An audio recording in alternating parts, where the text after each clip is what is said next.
Do'stlar, Moskvadan Toshkentga reysli avtobuslarimiz davlat tomonidan qo'yilgan. Toshkentga Primoy keladi. O'zbekiston nomerida. Sizlar so'ragan narsa avtobuslar, mana shu avtobuslar. Uzoq kompaniyasi avtobuslari avtovokzaldan amalga oshirilyapti, do'stlar.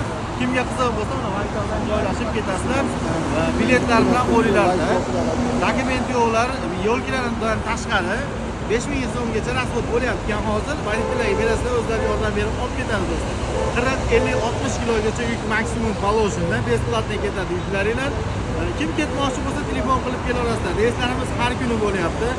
Bitta rossiyskiy, bitta O'zbekiston nomeri bo'ladi. Tanlov adashmasdan telefon qilinglar. WhatsApp, Telegramlar ishlaydi, yozsanglar javob beramiz do'stlar. Yana nima deymiz? O'zbekistondan kelmoqchi bo'lganlarga dushanba, seshanba, payshanba, juma kunlari haftada 4 kun reys bo'lyapti. O'zbekiston nomerini ham qo'yamiz tagiga. Unda ham WhatsApp, Telegram bor, bemalol aloqaga chiqaverasizlar. Avtovokzalda reyslar bor. Bu avtobuslar ham kelib turibdi. Ko'rsatsangiz bo'laveradi.